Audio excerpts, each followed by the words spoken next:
Bom, boa noite a todos. Vamos retomar então nosso estudo de competência no processo penal.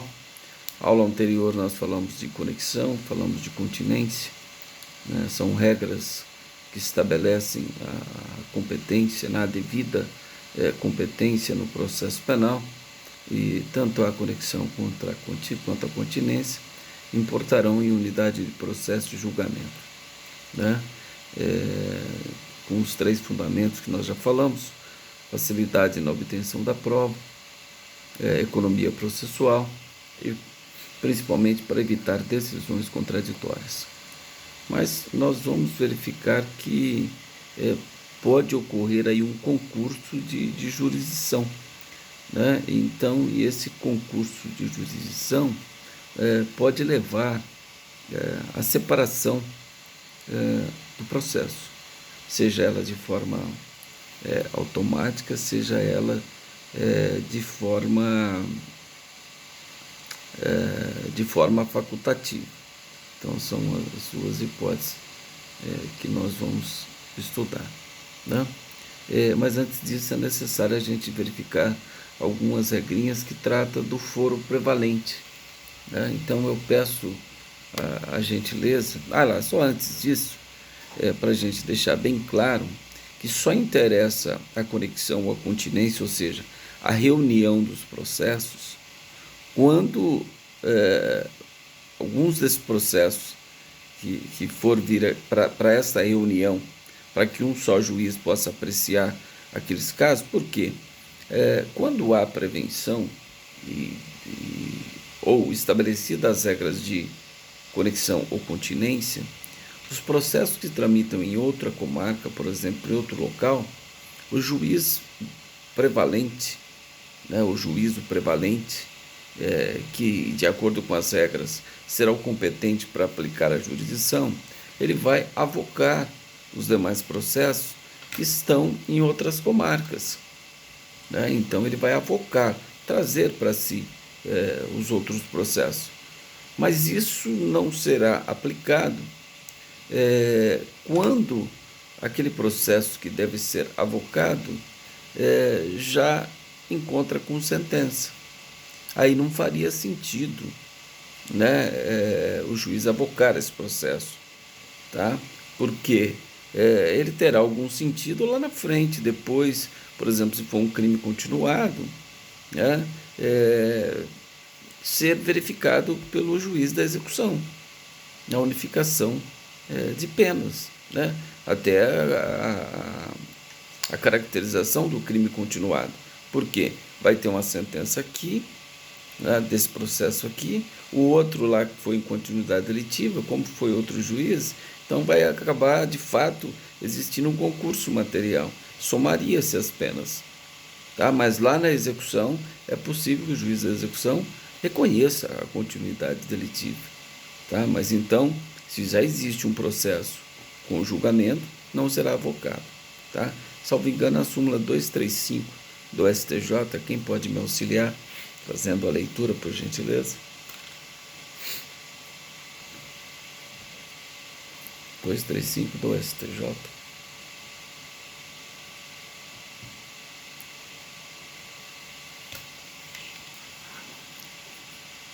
Pessoal,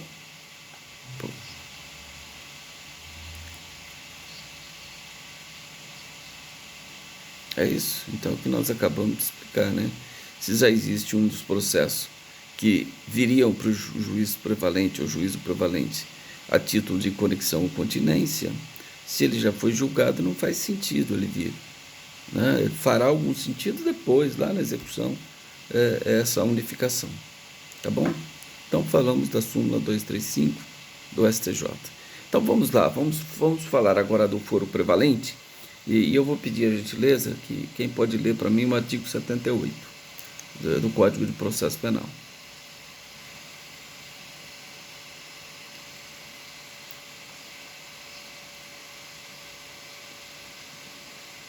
Vamos lá, então, nós estamos falando do artigo 76, artigo 77. Já falamos o que é, quando caracteriza as hipóteses, falamos tudo, né? Todos os tipos de conexão, as duas hipóteses de continência, né? Agora, o que deve ser observado em relação a essas regras? É isso que nós vamos ver agora. Por gentileza, nós estamos falando, fizemos a leitura do 78, vamos fazer a leitura aí dos parágrafos, né?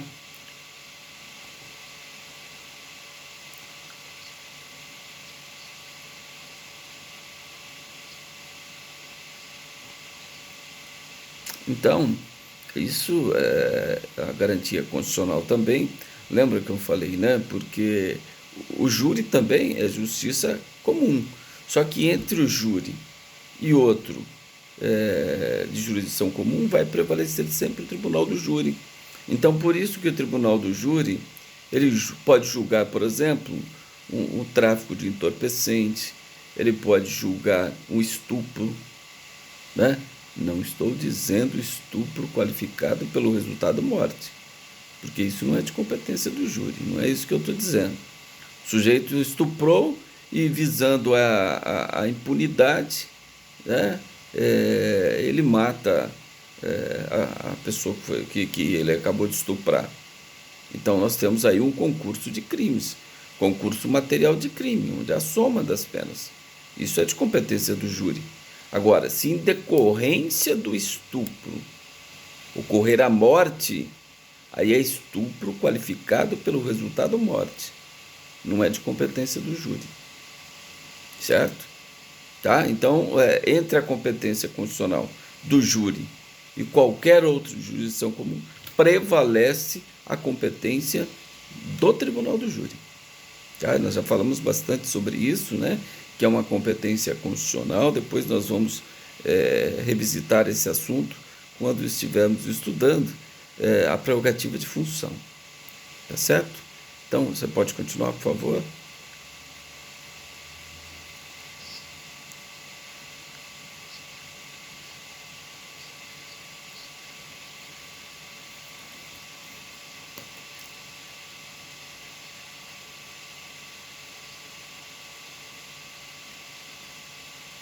Olha, então, jurisdição de mesma categoria. Vamos imaginar que o sujeito praticou aqui em continuidade, mesmo tempo, forma de execução.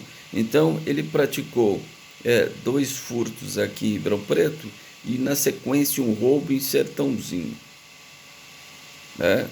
Então, qual? A jurisdição da mesma categoria. Qual que vai prevalecer? Sertãozinho, porque a pena é mais grave. O crime, cuja pena, o preceito sancionador, é mais grave do que o crime de furto. Tá? Então vai prevalecer lá em Sertãozinho. Sertãozinho vai avocar os processos aqui de Ribeirão Preto. O juiz lá de Sertãozinho. Agora, há quem entenda, preste atenção nisso, e a doutrina nesse sentido, e ao meu ver, com uma certa lógica, né? Que essas regras, esta regra que nós acabamos de dizer, ela não deveria prevalecer se fosse, por exemplo,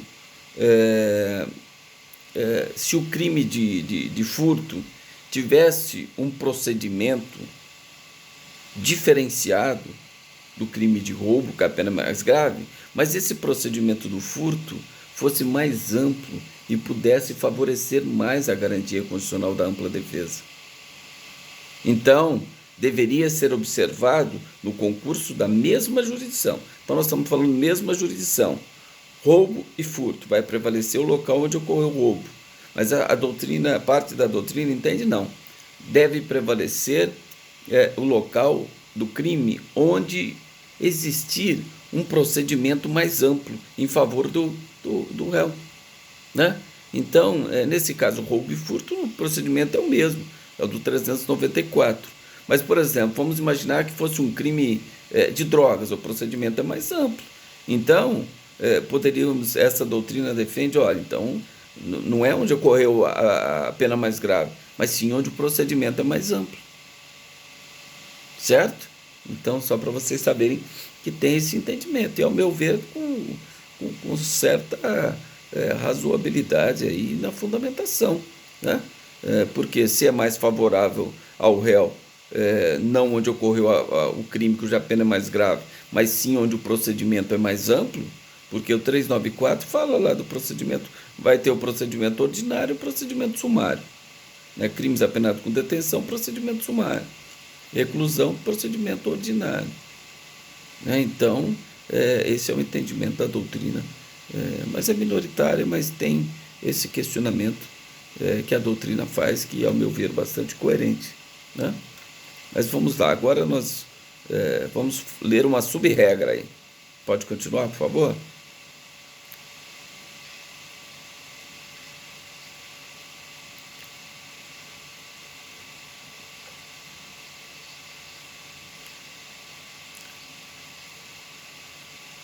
Então, vamos prestar atenção nos exemplos. Nós estamos falando de jurisdição da mesma categoria. A letra A prevalecerá onde o local onde o crime cuja pena for mais grave, com essa ressalva que eu disse. Letra B, quando a jurisdição de mesma categoria e os crimes têm a mesma pena, então prevalecerá onde ocorreu o maior número de infração. Então o sujeito praticou 3 furtos aqui em Ribeirão Preto, 2 furtos em Sertãozinho. Furto qualificado. Artigo 155, parágrafo 4º do Código Penal. Tá? Então, nesse caso, 3 aqui em Ribeirão, 2 em Sertãozinho.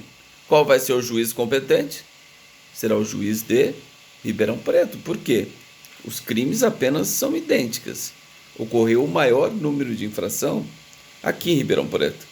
Então, Ribeirão Preto deve avocar esses 2 furtos lá de Sertãozinho e o juízo prevalente será o da comarca de Ribeirão Preto. Certo? Então, pois não. Não, fica à vontade. Fica à vontade.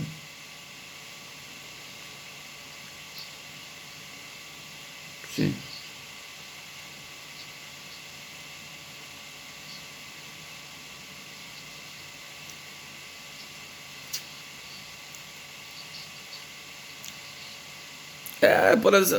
Por exemplo, qual o órgão competente para julgar um prefeito?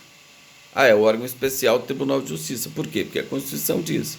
Qual o órgão competente para julgar um juiz? É o Tribunal de Justiça. Qual o órgão competente para julgar um governador? O STJ. Né? Qual é o órgão competente para julgar um desembargador do Tribunal Regional Federal, Tribunal de Justiça? STJ, que está na Constituição. Tá? Então é assim, quando eu falo qual órgão, será que é do júri, é justiça comum, é comum estadual, é comum federal? É nesse sentido. Tá? A gente fala no sentido amplo. Tudo bem? Por nada. Bom, então nós falamos dessa regrinha. Bom, e todos os demais casos que porventura ocorram, vai aplicar a regra geral, que é a prevenção, é a letra C, né? Não é isso? Salvo engano.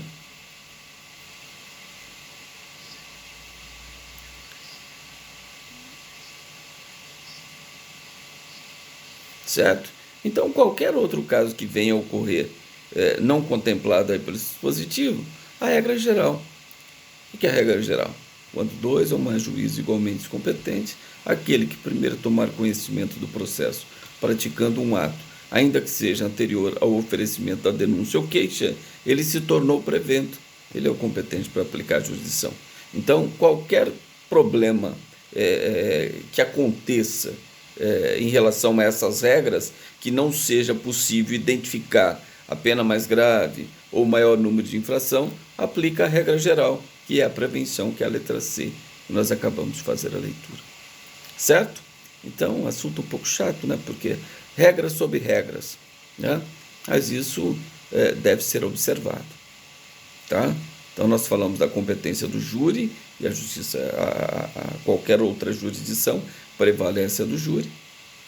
Né? Por isso que vocês sabem, já exemplifiquei que o júri julga a ocultação de cadáver. Não é crime contra a vida, mas por que o júri julga? Porque há aí uma conexão. O sujeito praticou esse crime visando o quê? Ocultar um crime antecedente. Então, ele é conexo. Então, prevalece a competência constitucional do tribunal do júri para julgar os crimes dolosos tentados ou consumados contra a vida e os conexos.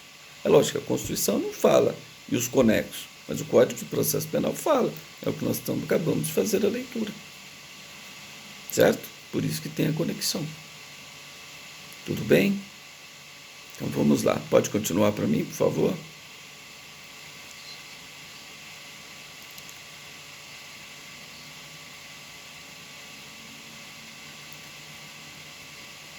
Ó, presta atenção então.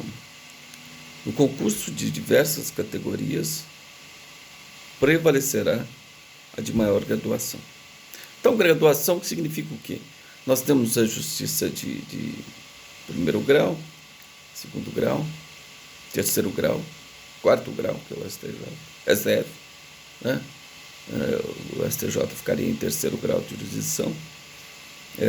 Então, o que é maior graduação? Vamos imaginar o seguinte fato. Um juiz comete um crime juntamente com o diretor do cartório. Tá? Então, o juiz tem prerrogativa de função. O diretor do cartório não tem.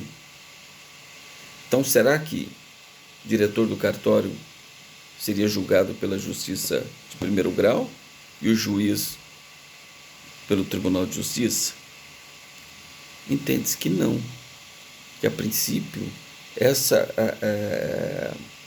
há uma atração aí dessa competência prerrogativa de função. Então vai prevalecer a de maior graduação. Né? Então, qual que é a de maior graduação? O Tribunal de Justiça. Só que, detalhe, há casos, vocês vejam na mídia aí que acontece, que entende-se, olha, para não ocorrer aí algum prejuízo, uma delonga, é melhor separar os processos. O próprio Supremo Tribunal Federal já fez isso.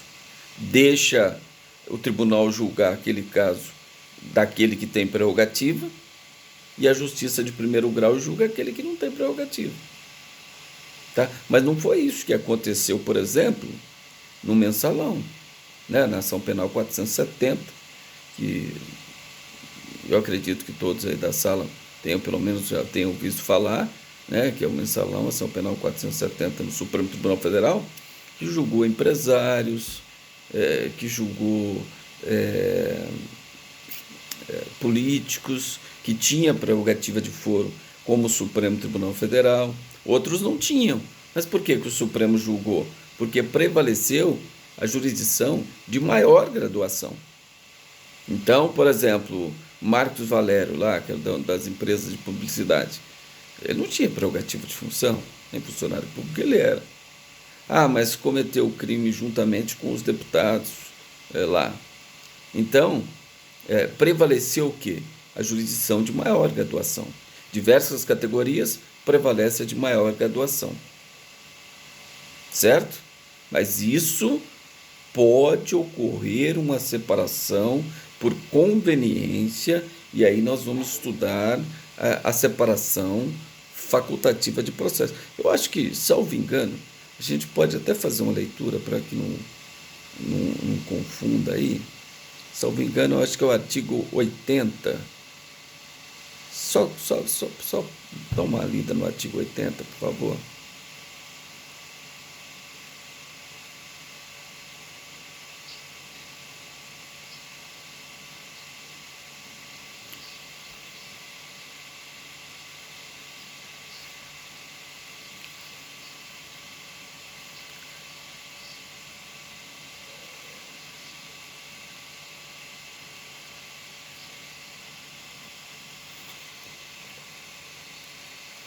Tá aí. Tá aí. Isso não é um motivo relevante? Um tem prerrogativa de função, o outro não tem. Então, poderia ser enquadrada nesse outro motivo relevante, e o juiz, quando eu falo juiz, eu falo autoridade judiciária, pode ser ministro, desembargador, pode determinar a separação. Se for conveniente, é um motivo relevante que faz necessário a separação, pode ser determinada a separação. Mas, via de regra, conforme nós estamos estudando, né? Entre a jurisdição comum e a de diversas categorias, vai prevalecer a de maior graduação. Qual que é a de maior graduação? Né? Esse exemplo que eu dei, Tribunal de Justiça. Então ele vai julgar tanto o juiz quanto o diretor do cartório que cometeu o crime junto com ele. Tudo bem? Então vamos lá, continuando. Quem está me auxiliando aí é o... Desculpa, eu só ver seu nome aqui que está lendo para mim. É o Nelson, né? Ô Nelson, então tá, vamos lá. Você pode continuar na sequência. Presta atenção, pessoal. Aqui não tem jeito. Às vezes tem que ler, fazer a leitura. Eu vou exemplificar, vamos conversar sobre isso. Não tem outro jeito, tá bom? Então vamos lá.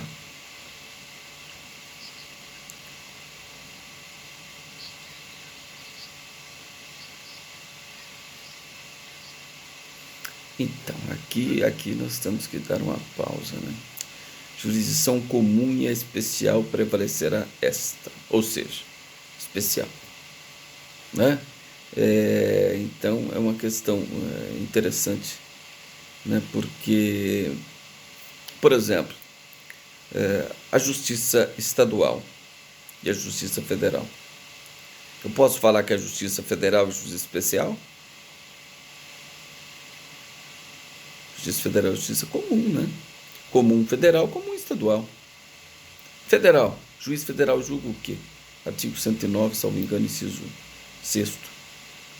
As causas que haja interesse interesse da União. E o resto? Residual, justiça estadual. Tudo é de competência da justiça estadual. Praticamente mais de 90% é tudo estadual. Sobra poucos processos que têm interesse da União. Aí é competência da Justiça Federal. Tá?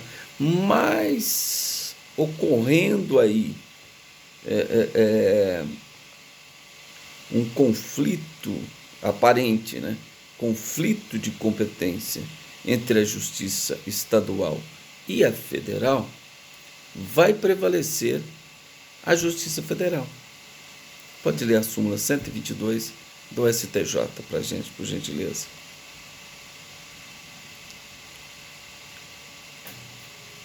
Porque a competência, só para vocês entenderem bem, até localizar, a competência da Justiça Federal, ela está no artigo 109 da Constituição Federal. Da estadual, não.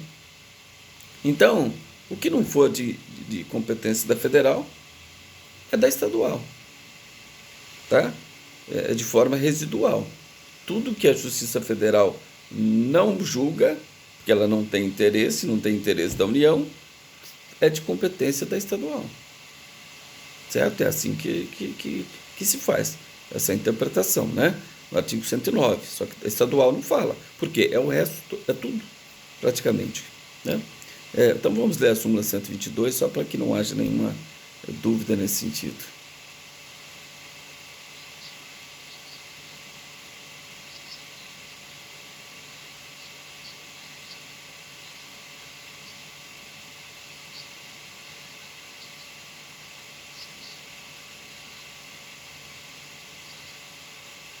Certo? Então, nós falamos aí a súmula 122 do STJ, que esclarece bem essa questão. Tá certo? Então, entre a comum e a especial, prevalece a especial. Só que nós temos aí uma questão interessante, né? Por quê? Por exemplo, a justiça eleitoral é justiça especial, né? A justiça especial. E tem a justiça comum. Então, entre a comum e a especial, prevalece a especial. Certo?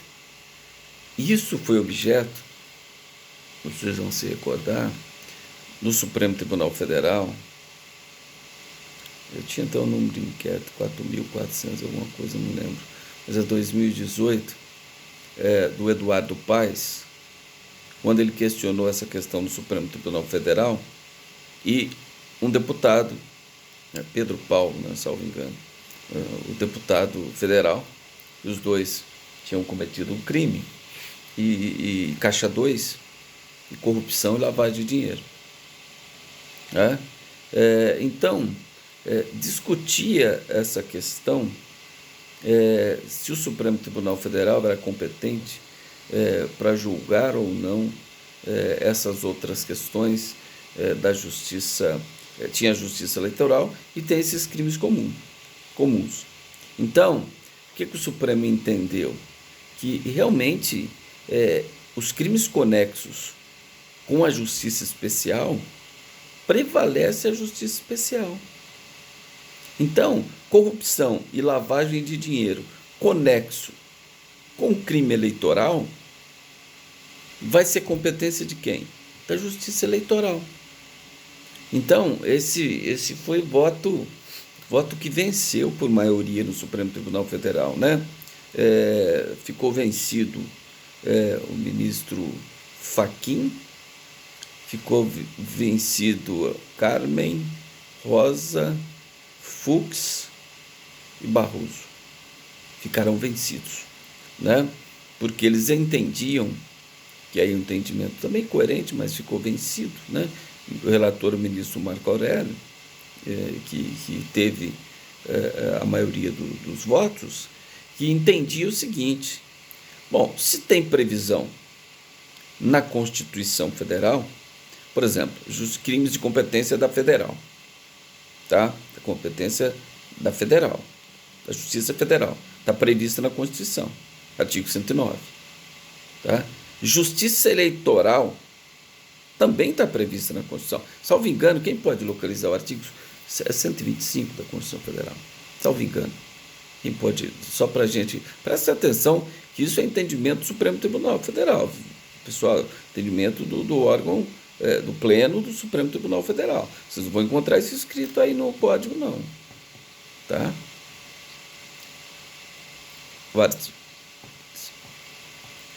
Pois não, pode ler.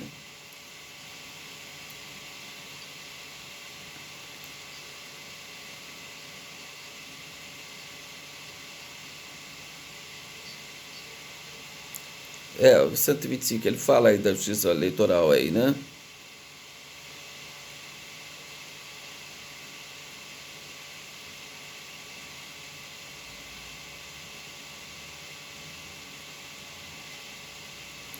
Só localiza. Bom, vamos fazer o seguinte. Você que está aí no artigo 125, que fala da competência da justiça eleitoral. Então, o que eu quero mostrar. Acho que localizou?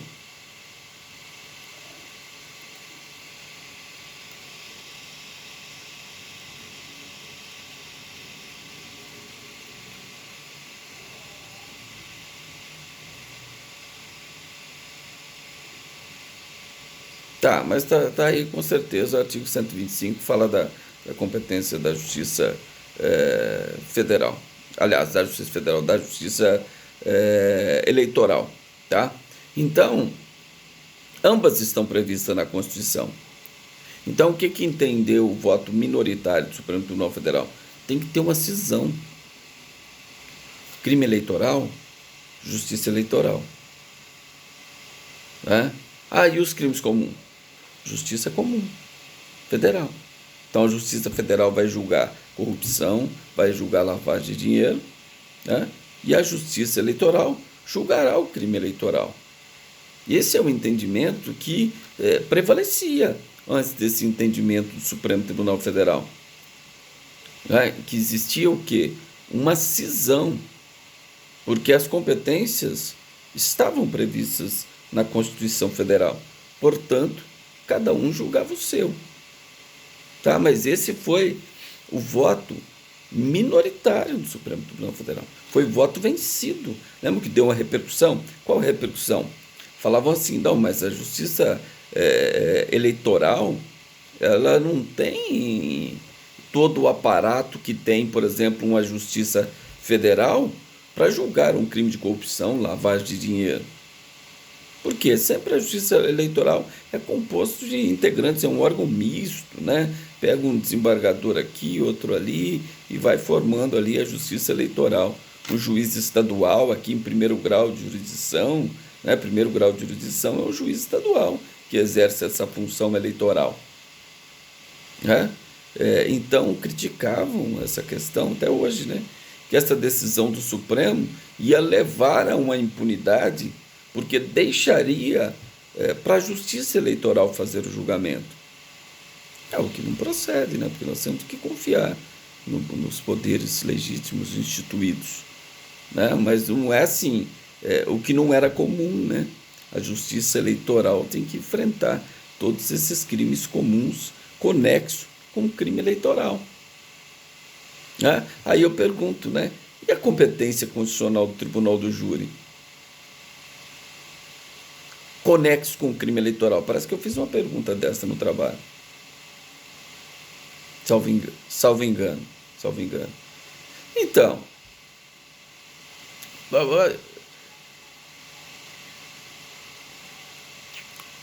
então, sabe o que é?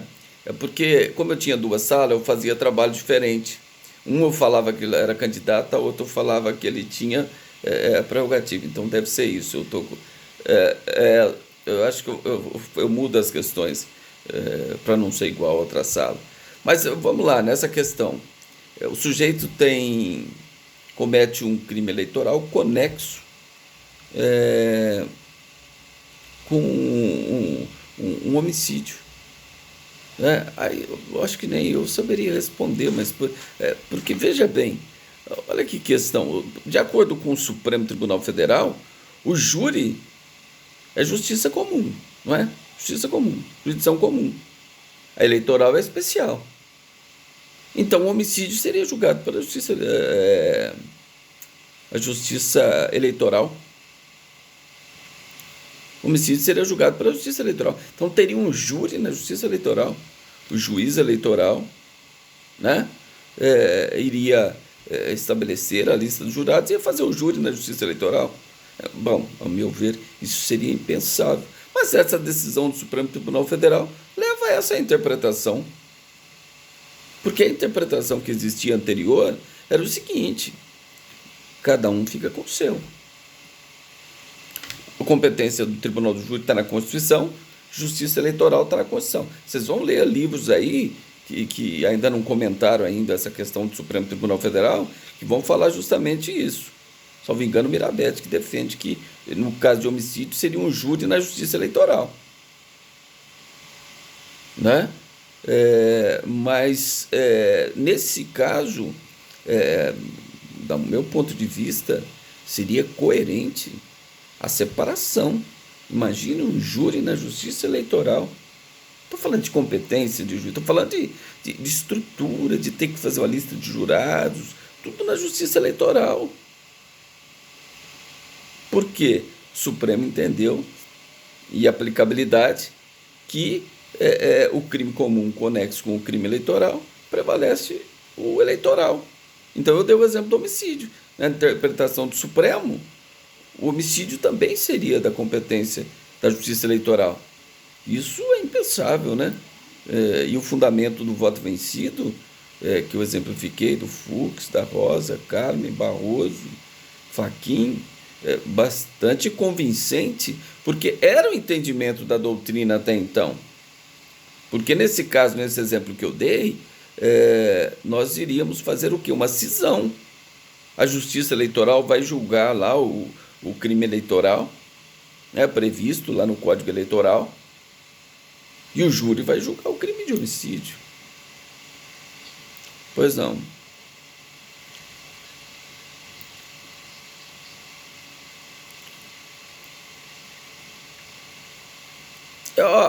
Olha, eu passo para vocês, a minha cabeça falhou nos dois últimos números.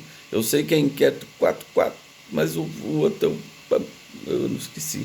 Mas entra na internet, só coloca lá, assim, ó, competência da Justiça Eleitoral, decisão do Supremo Tribunal Federal. Você vai encontrar tudo.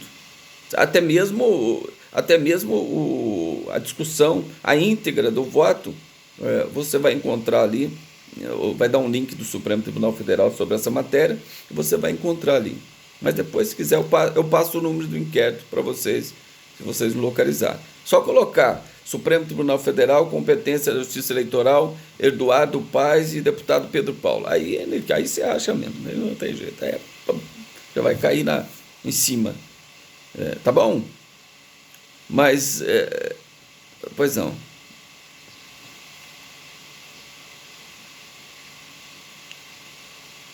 Sim, sim, foi interessante assim, e inovador, né? Porque teve uma crítica muito forte da doutrina, dos juristas, criticando, mas como que a justiça eleitoral ela não está aparelhada para ir tudo isso, né? Mas venceu o voto do ministro Marco Aurélio nesse sentido, que não haveria cisão, iria tudo para a justiça especial. E aí nós, nesse entendimento, nós acabamos de interpretar o dispositivo. Certo? Então vamos lá, vamos continuar a leitura, por gentileza? Pois não.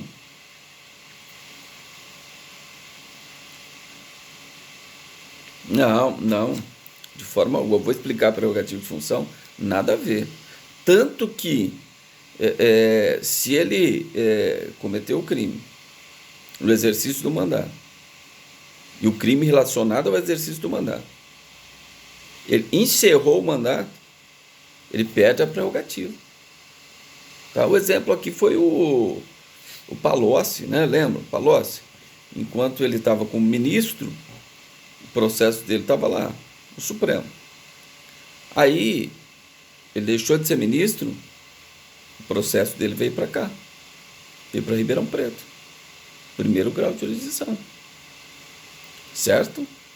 Então, cessou o mandato e volta para juiz de primeiro grau. Aí vamos imaginar que se ele fosse eleito ainda, mesmo que fosse crime anterior ao exercício do mandato, se ele fosse eleito senador, remetia para o Supremo Tribunal Federal. Certo? E aí eu vou explicar a questão da prerrogativa, que está a discussão do Flávio Bolsonaro, né? Porque ele era deputado estadual e depois elegeu senador. Se ele fosse deputado federal e depois tivesse elegido senador, aí o Supremo entendeu que é inequívoca, continua a prerrogativa de função. Agora, nesse caso, a prerrogativa de função dele era o Tribunal de Justiça do Rio de Janeiro. E ele está querendo o quê? Que o Supremo fale, não, mas houve uma continuidade do mandato, mas ele era deputado estadual e senador. Senador é competência do Supremo Tribunal Federal.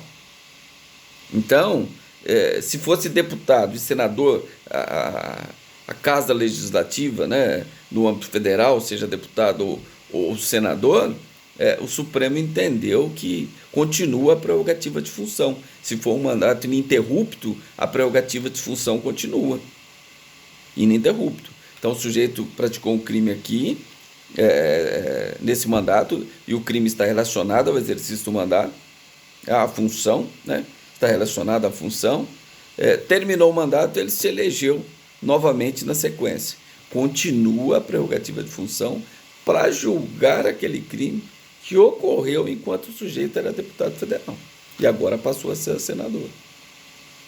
Tá? Então foi um voto. Teve um voto hoje é quarta, um voto de ontem. Eu acho que o ministro Fux ainda nem votou sobre essa matéria. Então, mas não é propriamente o caso do Flávio Bolsonaro, né? Não foi analisado o caso específico, mas o que ele quer nesse sentido, né? Que ele tenha essa prerrogativa de função, o Supremo Tribunal Federal, e não o juiz da Justiça de primeiro grau. Tá? Nós vamos falar mais sobre isso. Tudo bem? Quem pode continuar para a gente lá?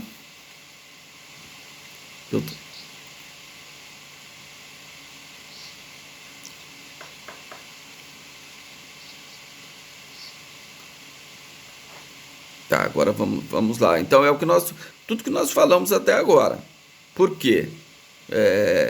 Aliás, exceto, por exemplo, se já existe um processo julgado, então não faz sentido a conexão continência. Mas por que importará em unidade de processo de julgamento? Lembre sempre disso. Facilidade na obtenção da própria economia processual, evitar decisões contraditórias. Só que tem casos que não dá. É o que nós vamos ler agora. Por gentileza, pode continuar.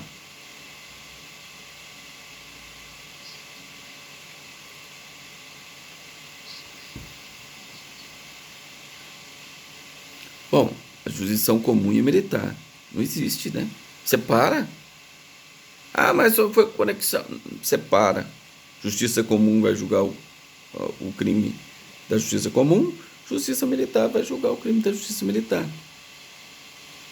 Inconcebível, né? Imagina. A justiça comum julgando crime militar ou a justiça militar julgando crime comum? Não existe. Mas só quem pode ler, você localizar, alguém localiza, salvo engano, a súmula 90 do STJ. Nesse sentido, só para a gente.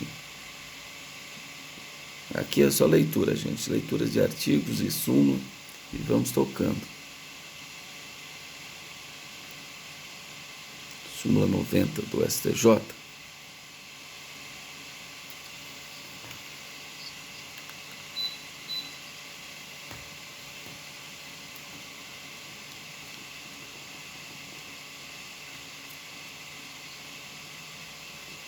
Então, não precisava da súmula, né? Mas tem orientação já nesse sentido, mas é o exato cumprimento desse dispositivo, né?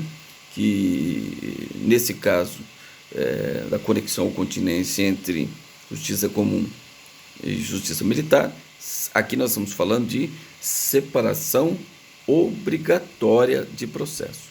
Justiça comum vai julgar o crime comum, justiça militar vai julgar o crime militar. Vamos imaginar que no mesmo contexto o sujeito pratica um homicídio contra civil e insubordinação, que é um crime militar, está lá no Código Penal Militar. Então ele vai responder pela justiça militar pelo crime de insubordinação e vai ser julgado pelo júri porque ter praticado um homicídio doloso contra civil. Ou se for um homicídio culposo, vai ser na justiça comum, juiz singular, e não a vara do júri, se for homicídio culposo. Se for doloso, sim, vara do júri. Tudo bem? Então vamos lá, mais um.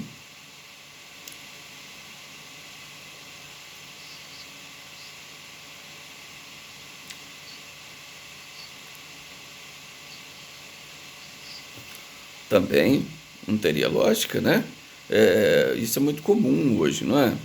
Infelizmente, o sujeito vai praticar um crime e tem menor envolvido na prática do fato. Então, o sujeito tem 19 anos, o menor tem 17 anos. Os dois vão praticar um tráfico de drogas, né? Então, o menor vai ser, se for flagrante, não será objeto da lavratura do auto de prisão em flagrante, mas ele será apreendido, né? E os autos enviados ao juiz da infância e da juventude, a vara privativa da infância e da juventude. Por quê? Ele cometeu um ato infracional equiparado ao tráfico de drogas, porque ele não comete crime, ele comete ato infracional. Ah, mas está previsto no ECA? Lógico que não, está previsto na lei de drogas. Então, ele responde por ato infracional equiparado ao tráfico de drogas, né? Já o maior, lá de 19 anos, esse sim pode ser preso em flagrante delito, né? E vai responder um processo na justiça comum, de acordo com a lei 11.343/2006, por tráfico de drogas, certo? Então, nesse caso, é separação obrigatória, porque nós temos a vara privativa da infância e da juventude, né? Que vai aplicar as medidas socioeducativas àquele menor infrator, né, que cometeu um ato infracional equiparado aos comportamentos típicos, né, seja do Código Penal, seja das leis especiais, certo? Então, quanto a isso, não tem nenhuma dúvida, né? Está bastante claro até agora, né? Justiça militar e comum, separa, cada um julga o seu. Juízo de menores e justiça comum. A justiça comum vai aplicar as sanções respectivas e a vara da infância vai aplicar a medida socioeducativa competente em relação ao menor infrator. Tudo bem? Quem tiver alguma pergunta pode fazê-lo, não tem problema. Senão a gente dá a sequência, tá? Então pediria para você continuar para a gente, por favor.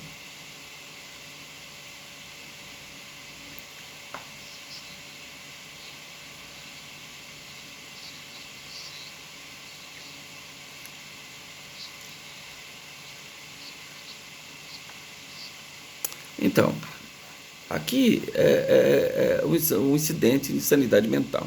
Artigo 149, 152. Né? Vamos imaginar que são dois réus, estão respondendo por um processo, certo? Então, por quê? Cometeram um fato, então, continência. Duas pessoas cometeram um crime. Então, pela continência, 77.1, estão respondendo um processo só. No decorrer desse processo, um desses réus fica louco. Perturbação mental, vê a perícia e fala, sujeito, ele não está com uma doença mental superveniente, aí a infração, e não entende o que está acontecendo com ele aí. Então, nesse caso, o juiz vai fazer o quê? Vai suspender o processo, enquanto perdurar a incapacidade. Então, nesse caso, o outro vai ficar esperando? Não. Então, nesse caso, tem que separar o processo. Então, em relação àquele que não ficou doente, o processo segue. Vai ter uma sentença. Em relação a esse que sobreveio à incapacidade após a prática da infração penal, aplica a regra do artigo 152.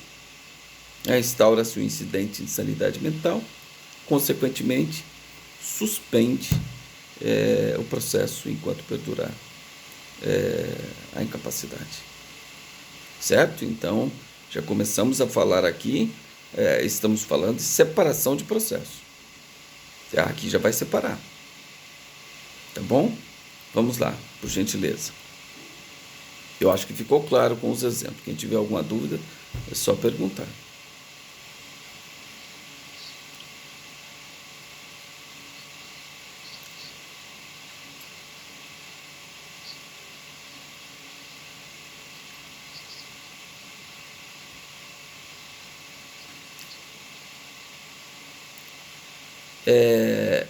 Essa questão é interessante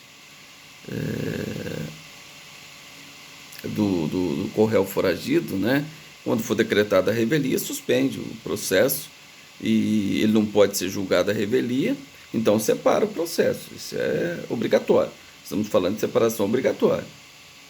O crime é penado com reclusão, o sujeito não tem defensor constituído e está foragido, então vai suspender, salvo engano, aplica o 366. Quer ler o 366, por gentileza? Salvo engano. Acho que é 366. Por gentileza, abusando aí da sua bondade. É que aqui eu não tenho nada para ler, se eu mexer na tela para ver o artigo aqui, aí já confunde tudo, de repente eu saio até do sistema aqui. Do 366 do Código de Processo Penal, salvo engano. Código de Processo Penal. Não, mas nós vamos ler algumas súmulas ainda.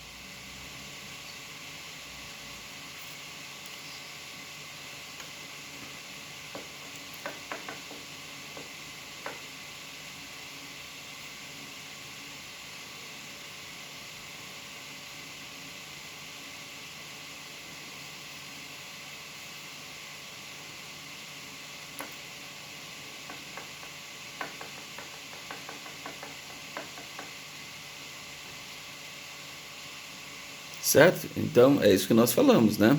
O sujeito não pode ser julgado a revelia, aplica o 366. Suspende o processo, suspende o prazo prescricional, o juiz verifica. Esse negócio de decretar prisão, isso não é automático, não. O juiz tem que ver se tem os requisitos da prisão preventiva. Tá? E tem que fundamentar a sua decisão sobre pena de nulidade. Tá? Então, nesse caso, existe 3 réus. 2 estão aqui respondendo o processo, tranquilo, com um advogado constituído, e esse está foragido, né? E não pode ser julgado a revelia. O processo dele não pode caminhar, porque aconteceu justamente essa hipótese. Então, aplica o 366. Então, nesse caso, separação obrigatória do processo. Esse artigo 461, agora eu fiz uma confusão. Deu o artigo 461 que fala outra hipótese de separação, que eu acredito que... Posso ler o artigo 461 que a gente verifica? Por favor, né? Por gentileza.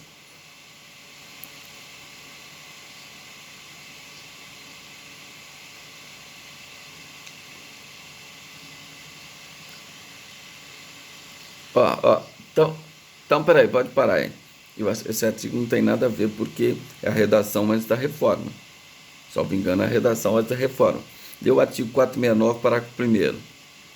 Porque em 2005 nós tivemos 2005 ou 2008, acho que foi 2005, nós tivemos uma reforma do Tribunal do Júri, que reformou inteira a questão de quesitação, então mudou tudo que estava na redação do Código de Processo Penal. O processo do júri mudou tudo. Do 469, parágrafo 1º, o que fala?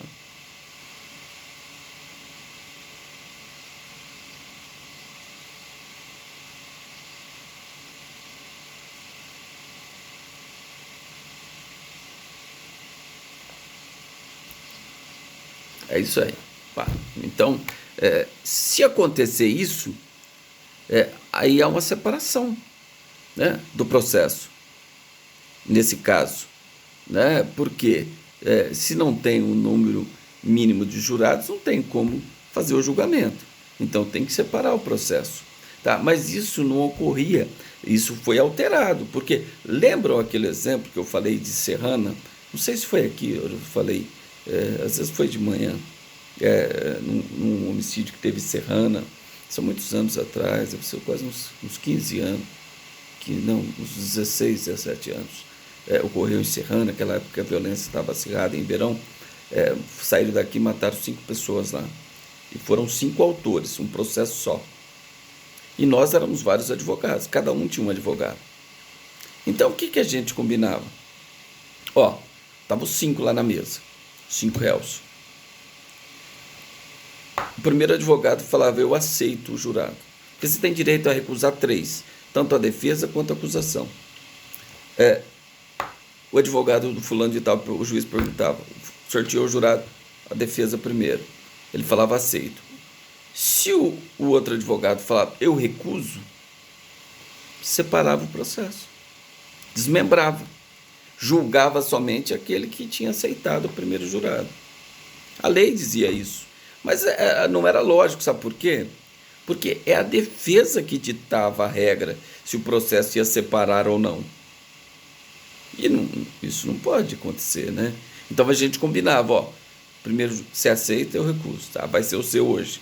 Próximo julgamento, então sobrou 4 advogados, 4 réus. O outro falava: eu aceito, eu recuso, desmembrava. E foi assim que teve 5 julgamentos, porque a gente achava que era mais conveniente, estávamos dentro da lei e achávamos que era mais conveniente ter um julgamento só para cada réu. E foi isso que aconteceu. Hoje não é assim que funciona. Hoje, somente de acordo com o 469, parágrafo 1º, somente vai cindir, vai se separar se diante das recusas não sobrar os 7 jurados. Por quê?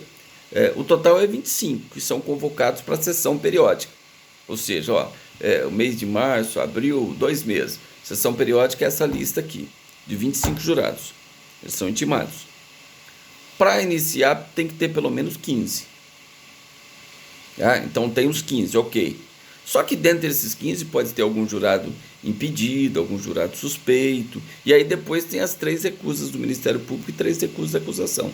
Se diante disso tudo, desse mínimo de 15, não sobrar 7, é lógico que aí vai separar o processo. Aí separa o processo. Tá? Então essa é a nova sistemática. Por isso que eu falei que o artigo 461, que está aí a redação antes da reforma. Então ele não tem nada a ver. O artigo que corresponde ele depois da reforma é o artigo 469, parágrafo 1º. Então vocês anotem aí para não fazer confusão. Ok? Tudo bem? Então quem nunca assistiu o júri vai assistir. A defesa pode recusar 3 jurados. Por quê? Não precisa motivar. É lógico que nós temos uma motivação, né, interna, né, mas não é exteriorizada, né, a não ser o caso de impedimento e suspeição. Aí você tem que arguir, né, e o juiz vai verificar se é o caso ou não. Mas, por exemplo, se foi o homem que matou a mulher, eu não vou querer ter no júri mulheres, eu vou preferir homens. Então, se eu puder recusar 3 mulheres que forem sorteadas, eu recuso as 3, aí esgotou minha recusa. Aí vai ser a sorte do sorteio e o que o Ministério Público realmente ele vai querer que tenha mais mulher no júri. E eu já tenho a pretensão que tenha mais homens. Né? Então tem tudo isso também. Aí a gente faz uma questão de religião, de profissão, de